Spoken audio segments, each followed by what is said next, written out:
ವೇದಿಕೆಯಲ್ಲಿರೋ ಶಿವಮೊಗ್ಗದ ಲೋಕಸಭಾ ಸದಸ್ಯರು, ಶಿವಮೊಗ್ಗದ MP ಆದ ಗೀತಕ್ಕನವ್ರೆ, ಇನ್ನೊಂದು ತಿಂಗಳಾದ್ಮೇಲೆ ಹಂಗೆ ಕರೆಯೋದು ಅವ್ರನ್ನ, ಅದಕ್ಕೆ ನಾನು ಈಗಲೇ ಕರೀತಾ ಇದ್ದೀನಿ. ಬೇರೆ ಹೀರೋಸ್ಗೆ ಫ್ಯಾನ್ಸ್ ಇರ್ತಾರೆ, ದೊಡ್ಡ ಮನೆಗೆ ಭಕ್ತರಿರ್ತಾರೆ, ಅದು ದೊಡ್ಡ ಮನೆಯ ತಾಕತ್ತು. ಕರ್ನಾಟಕದಲ್ಲಿ ನನಗಿಬ್ಬರು ಇಷ್ಟ ಶಿವಣ್ಣ ಸರ್. ಒಂದು ನನಗೆ ಜನ್ಮ ಕೊಟ್ಟ ಅಪ್ಪ, ನಾನು ಇಷ್ಟಪಟ್ಟ ಅಪ್ಪು, ಇವರಿಬ್ಬರು ನನಗೆ ತುಂಬ ಇಷ್ಟ ಸರ್. ಇವತ್ತು ಫಾದರ್ ಅನ್ನೋ ಟೈಟ್ಲು ಎಲ್ಲೋ ಕೇಶವಾರದಿಂದ ಬೆಂಗಳೂರಿಗೆ ಬಂದು ಒಂದು ಸಾಮ್ರಾಜ್ಯ ಕಟ್ಟಿದಂಥ ಚಂದ್ರು ಅವರು, ಫ್ಯಾಮಿಲಿ ಅಂದರೆ ಹೇಳ್ತಿರ್ತೀನಿ FAMILY, father and mother I love you ಅಂತ, ಅದು ಫ್ಯಾಮಿಲಿ ಅಂದರೆ. ಫಾದರ್ ಅಂತ ಟೈಟ್ಲ್ ಇಟ್ಟಿದ್ದಾರೆ. ಸೆಲೆಬ್ರಿಟೀಸು ಪೊಲಿಟಿಷಿಯನ್ಸ್ ಆಗ್ತಾರೆ, ಆದರೆ ಪೊಲಿಟಿಷಿಯನ್ಸು ಸೆಲೆಬ್ರಿಟಿ ಆಗೋಕ್ಕೆ ನನಗೆ ಕಾರಣ ಆದಂಥ, ನನಗೆ ಜನ್ಮ ಕೊಟ್ಟ ನನ್ನ ಫಾದರ್ನ ಸ್ಮರಿಸ್ತಾ ಈ ಫಾದರ್ ಸಿನಿಮಾಗೆ ಒಳ್ಳೇದಾಗಬೇಕು. ಫಾದರ್ ಅನ್ನೋ ಟೈಟ್ಲ್ ಬಗ್ಗೆ ಒಂದು 2 ನಿಮಿಷ ಮಾತಾಡ್ತೀನಿ. ನನ್ನ ಸಕ್ಸಸ್ಸೇ ನನ್ನ ತಾಯಿ, ಆದರೆ ನನ್ನ ತಾಯಿಯ ಸಕ್ಸಸ್ಸೇ ನನ್ನ ತಂದೆ. ಆದರೆ 2ನೇ ಲೈನ್ನ ನಾವು ಮರಿತಿದ್ದೀವಿ. ಅಪ್ಪನ ಇಂಪಾರ್ಟೆನ್ಸ್ ತುಂಬ ಇರುತ್ತೆ. ಎದೆ ಹತ್ತಿರಕ್ಕೆ ಬೆಳೆದಂಥ ಮಗ ಬಾನೆತ್ತರಕ್ಕೆ ಬೆಳೀಲಿ ಅಂತ ಕರ್ನಾಟಕದ ಎಲ್ಲ ಹುಡುಗಿರಿಗೆ ಈ ಟೈಟ್ಲ್ ಜೊತೆ ಅಪ್ಪನ ವ್ಯಾಲ್ಯೂ ಹೇಳ್ತೀನಿ. ಚಿಕ್ಕ ವಯಸ್ಸಲ್ಲಿ ಮಗಳನ್ನ ತಂದೆ ಫ್ರಂಟಲ್ಲಿ ಕೂರಿಸ್ಕೊಂಡು ಬೈಕ್ ರೈಡ್ ಮಾಡ್ತಾರೆ. ಯಾಕೆಂದರೆ ಅಪ್ಪಗೆ ಮಗಳು ಯಾವತ್ತೂ ಮುಂದೆ ಇರಬೇಕು ಅಂತ ಆಸೆ. ಬೆಳೆದ ಮೇಲೆ ಬಾಯ್ ಫ್ರೆಂಡ್ ಹುಡುಗಿನ ಹಿಂದೆ ಕೂರಿಸ್ಕೊಂಡು ಓಡಿಸ್ತಾನೆ. ಬಾಯ್ ಫ್ರೆಂಡ್ಗೆ ಯಾವತ್ತೂ ಹುಡುಗಿ ಹಿಂದೆನೇ ಇರಬೇಕು ಅಂತ ಆಸೆ. ಇದು ತಂದೆಗೂ ಬಾಯ್ ಫ್ರೆಂಡ್ಗೆ ಇರೋ ಡಿಫ್ರೆನ್ಸು. ಮೋಸ್ಟ್ಲಿ ಟ್ರಾಲ್ ಆಗುತ್ತಲ್ಲ ಸರ್? ಹಾಂ, ಗೊತ್ತು. ಇದು ದಿಸ್ ಈಸ್ ದ ರೀಸನ್.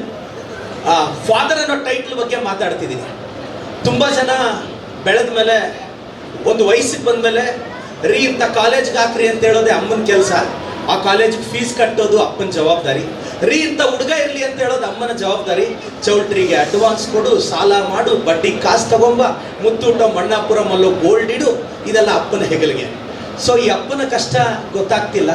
ನೀವು ಭಾಳಷ್ಟು ಜನ ಗಮನಿಸಿರ್ಬೋದು, ಈ ಮದುವೆ ಆದಮೇಲೆ ಮಗಳನ್ನ ಗಂಡನ ಮನೆಗೆ ಕಳಿಸೋವಾಗ ತಾಯಿ ಎಮೋಷ್ನಲ್ ಆಗಿ ಅಳ್ತಿರ್ತಾಳೆ. ಯಾಕೆಂದರೆ ತಾಯಿ ಭಯ, ಅಯ್ಯೋ ನನ್ನ ಅಳಿಯ ಚೆನ್ನಾಗಿ ನೋಡ್ಕೊತ ಇಲ್ವೋ ಮಗಳನ್ನ ಅಂತ.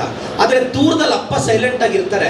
ಯಾಕೆಂದರೆ ಅಪ್ಪನಿಗೊಂದು ಕಾನ್ಫಿಡೆನ್ಸ್, ಬೈ ಮಿಸ್ಟೇಕ್ ಅವ್ನು ಕೈ ಕೊಟ್ಟರು ಮತ್ತೆ ನನಗೆ ಯುವರಾಣಿ ಥರ ನೋಡ್ಕೊತೀನಿ ಹೋಗು ಮಗಳೇ ಅಂತ ಆ ಸೈಲೆನ್ಸಲ್ಲಿ ಅಪ್ಪ ಮೆಸೇಜ್ ಪಾಸ್ ಮಾಡಿರ್ತಾರೆ. ಮೋಸ್ಟ್ಲಿ ಈ ಮೆಸೇಜು ಎಷ್ಟು ಜನಕ್ಕೆ ಗೊತ್ತಿರುತ್ತೆ ಅಂತ ತಂದೆಯ ಬಗ್ಗೆ ಬರೆಯೋಕ್ಕಾಗಲ್ಲ, ವಿವರಿಸೋಕ್ಕಾಗಲ್ಲ, ವಿಶ್ಲೇಷಿಸೋಕ್ಕಾಗಲ್ಲ. ಭಾಳಷ್ಟು ಜನ ಹುಡುಗರು ನಾವು ಮನೆಯಲ್ಲಿ ಯಾವತ್ತಾದ್ರೂ ಕಣ್ಣೀರು ಹಾಕಿದ್ರೆ ಅಮ್ಮ ಬಂದು ತೋರಿಸ್ತಾರಲ್ಲ, ಸೂಪರ್. ತಿಂಗಳಿಗೊಂದ್ಸಲ ಅಳ್ಬೋದಾ? ಇಲ್ಲ 6 ತಿಂಗಳಿಗೊಂದ್ಸಲ ಅಳ್ಬೋದಾ? ತಿಂಗಳಿಗೊಂದ್ಸಲ ಕಣ್ಣೀರು ಹಾಕ್ತೀವಿ ಅನ್ಕೊಳ್ಳೋಣ ಚಿಕ್ಕ ವಯಸ್ಸಲ್ಲಿ. ಅಮ್ಮ ಒಂದು 10 ನಿಮಿಷ ನಮ್ಮನ್ನು ಕಣ್ಣೀರು ಕಂಟ್ರೋಲ್ ಮಾಡಿಸ್ತಾರೆ. ಆದರೆ 29 ದಿನನೂ ನಾವು ಅಳ್ದಂಗೆ ಆ ಮನೆಯಲ್ಲಿ ನಮ್ಮನ್ನು ನೋಡ್ಕೊಂಡಿದ್ದ ಅಪ್ಪನೇ ಅಲ್ವಾ? ಸೊ ಇದನ್ನು ನಮ್ಮ ಸೊಸೈಟಿ ನೆನ್ಪಿಟ್ಕೋಬೇಕು ಅಂತ ಹೇಳ್ತಾ, ಚಂದ್ರು ಸರ್ ಧೈರ್ಯವಾಗಿರಿ. ಇಟ್ಟು ಪ್ಲಾಫ್ ಜೊತೆ ಸಂಬಂಧ ಬೇಡ.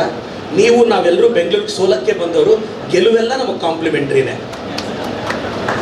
ಗೆಲುವೆಲ್ಲ ಕಾಂಪ್ಲಿಮೆಂಟ್ರಿನೇ. ನಾವೆಲ್ಲ ಬೆಂಗಳೂರಿಗೆ ಸೋಲಕ್ಕೆ ಬಂದವರು. ನನಗೆ ಗೊತ್ತಿರೋ ಪ್ರಕಾರ ಗೆಲ್ಲಕ್ಕೆ ಬಂದಿರೋರೆಲ್ಲ ಬೆಂಗಳೂರಿಗೆ ಸೋಲ್ತಾ ಇದ್ದಾರೆ. ನಾವು ಸೋಲಕ್ಕೆ ಬಂದು ಗೆಲ್ತಾ ಇದ್ದೀವಿ. ಗೆಲ್ಲಬೇಕು ಅಂದಾಗ ಭಯ ಬರುತ್ತೆ, ಭಯ ಬಂದರೆ ಸೋತೋಗ್ತೀವಿ. ಸೋಲಕ್ಕೆ ರೆಡಿ ಇದ್ದಾಗ ಭಯ ಬರಲ್ಲ, ಗೆದ್ದು ಬಿಡ್ತೀವಿ. ನಾನು ಹಂಗೆ ಅಲ್ವಾ ಗೆದ್ದಿದ್ದು. ನಾವೆಲ್ಲ ಗೆಲ್ಲಬೇಕು ಅಂತಿದ್ದಾಗ ಸ್ವಲ್ಪ ಈ ಜನ್ರೇಷನ್ನು ಒಂದು ಎಷ್ಟೋ ಜನ ನಂತರ ಹುಡುಗರು ಚಂದ್ರನು ಬೆಂಗಳೂರಿಗೆ ಬಂದು ಕಷ್ಟಪಟ್ಟರು, ನಾನು ಬೆಂಗಳೂರಿಗೆ ಬಂದು ಕಷ್ಟಪಟ್ಟೆ. ಇನ್ನೇನು ಲಗೇಜ್ ಎತ್ಕೊಂಡು ಮೆಜೆಸ್ಟಿಕ್ಕಿಂದನೋ ರೈಲ್ವೆ ಸ್ಟೇಷನಿಂದನೋ ಊರಿಗೆ ವಾಪಸ್ ಹೋಗೋಣ ಅಂದರೆ ಒಂದು 5 ನಿಮಿಷ ಪೇಷನ್ಸ್, ಒಂದು ರೈಟ್ ಟರ್ನ್ ತೊಗೊಂಡ್ರೆ ಹತ್ರದಲ್ಲಿ ವಿಧಾನಸೌಧ ಇದೇನೋ ಅಂತ ನನಗೆ ಗೊತ್ತಾಯಿತು. ಅದಕ್ಕೆ ಮೊನ್ನೆ 10 ತಿಂಗಳಿಂದ MLA ಆಗಿ ಎಲೆಕ್ಟ್ ಆದೆ. ನಾನು ಈ ಸಿನಿಮಾ ತಂಡಕ್ಕೆ ಒಳ್ಳೇದಾಗಲಿ ಅಂತ ಬಯಸ್ತಾ, ಚಂದ್ರು ಸರ್ ಧೈರ್ಯವಾಗಿರಿ, ನೀವು ಗೆದ್ದೇ ಗೆಲ್ತೀರಾ. ವೇದಿಕೆಯಲ್ಲಿ ನಮ್ಮ ಅಹಿಂದ ನಾಯಕರು ನಮ್ಮ ರೇವಣ್ಣ ಸಾಹೇಬರಿದ್ದಾರೆ.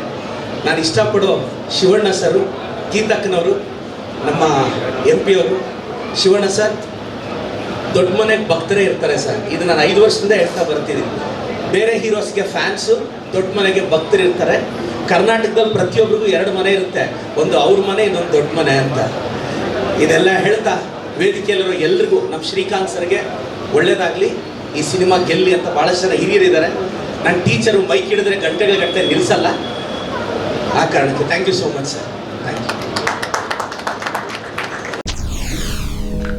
SSTV ಸಿನಿಮಾ ಜಗತ್ತಿನ ಕ್ಷಣ ಕ್ಷಣದ ಸುದ್ದಿಯೊಂದಿಗೆ.